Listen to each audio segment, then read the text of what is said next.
U.S. fighter jets and drones repeatedly bombed Sunni Islamic extremists in northern Iraq on Friday, targeting what officials described as ISIS artillery units and convoys advancing on the Kurdish regional capital of Erbil. The airstrikes ramped up America's involvement in Iraq, where ISIS, which calls itself the Islamic State, is seizing control of towns and key infrastructure in an advance that has forced hundreds of thousands to run for their lives. The critical Mosul Dam is now in the hands of ISIS fighters, authorities said, while 100 miles to the east, tens of thousands of Iraq's minority Yazidis were trapped on a mountain by ISIS fighters below who vowed to kill them. U.S. starts aid drop mission in Iraq. Obama authorizes airstrikes against ISIS. News of the second round of U.S. airstrikes came just after the governor of Erbil told CNN that ISIS may be as close as 30 kilometers, just over 18 miles, from the city of more than 1 million people. The airstrikes began just hours after President Barack Obama authorized targeted airstrikes, saying in a televised address late Thursday that the United States had an obligation to protect its personnel in Iraq and prevent a potential genocide of minority groups by ISIS. Obama said there will be no build-up of U.S. combat troops in Iraq. As Commander-in-Chief, I will not allow the United States to be dragged into fighting another war in Iraq, the president said. Hitting ISIS. 2 US F-18 fighters first struck an ISIS artillery unit outside of Erbil, dropping 2 500-pound laser-guided bombs at about 6:45 am at Friday, Pentagon spokesman Navy Rear Admiral John Kirby said. Later, a drone targeted an ISIS mortar position, Kirby said. When ISIS fighters returned to the site a short time later, the drone struck the target again, he said. Report, ISIS captures Iraq's largest dam. That was followed a short time later by a second round of airstrikes carried out by 4 U.S. fighter jets that targeted an ISIS convoy of 7 vehicles and another mortar position, Kirby said. Welcome to World News. A white tiger has attacked and killed a man who was in its enclosure at Delhi Zoo. Zoo manager Riaz Khan said the young man leapt over the railing into the tiger enclosure.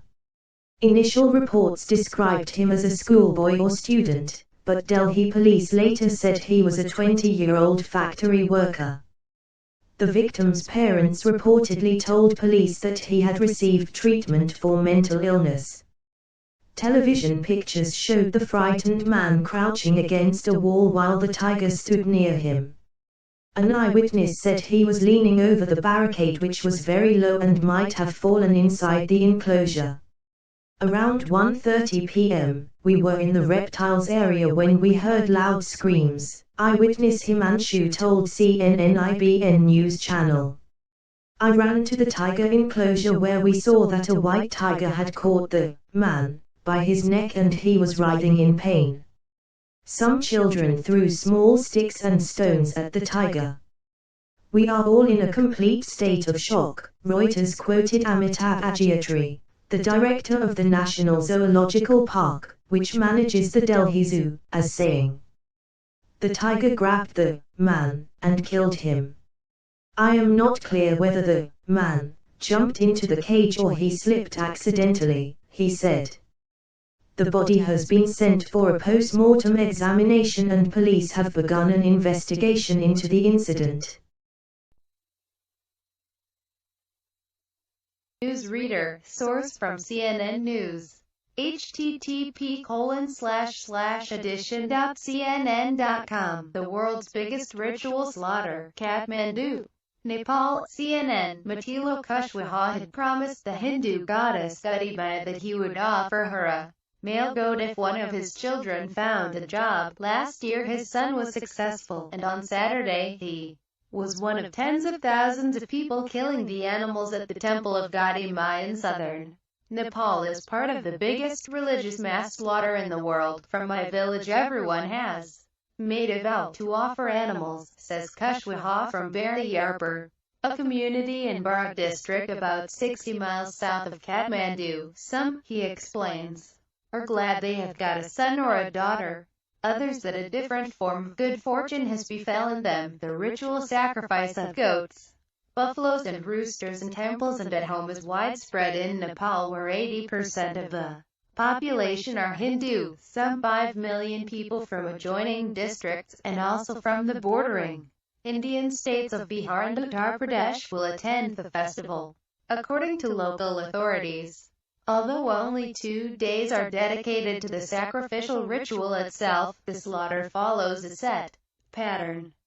On Friday, male water buffalo calves are killed, while on Saturday attention switches to goats. Officials estimate that up to 10,000 buffalo calves and 150,000 goats will be offered to Gauti Mai, the goddess of power, during the ritual.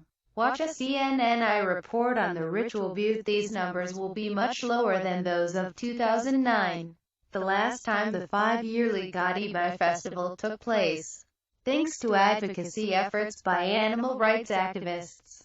In that year, nearly 20,000 buffalo calves were killed, according to temple officials, and more than 200,000 goats were slaughtered. We object to the cruelty with which animals are treated, says Pramada Shah of Animal Welfare Network Nepal. There is random hacking of animals in open space. Not all animals have their heads chopped off. Some take up to 40 minutes to die. The participants, who hack the animals in an enclosed arena with large knives, are licensed by the Gauti Mai Festival Management and Development Committee. This year about 400 people will kill animals, according to Kushwaha, who is also the committee's secretary. The animals not only suffer while they are being killed, they are also transported over long distances on foot. By the time they get to the festival venue, they are half dead, says Shah. They are kept 2 or 3 days without food after they are brought here. Activists have gone to the courts in Nepal and India to halt the sacrifices. Last month, Nepal's Supreme Court did not stop the animal sacrifices but ruled that existing laws have to be followed. If the existing laws are implemented, there would be no ritual sacrifices, says Shambhu Thepa, the lawyer who filed the case, explaining that only animals killed in a slaughterhouse are fit to be eaten. The meat of the sacrificed animal is usually eaten or given away to meat eaters for their consumption. Courts in India also directed the Indian government not to control the unnecessary export of animals to Nepal. The Indian authorities, for their part, had directed security agencies and state governments to check the flow of livestock to the neighboring country. In a letter to the Uttar Pradesh government seen by CNN, India's Home Ministry estimated in September as many as 90,000 buffaloes would be illegally transported to Nepal for the festival, but animals continue to flow into Nepal through the porous and open border. The border cannot be controlled and corruption is endemic, says Shah. Thanks for watching. Please subscribe for update the latest news around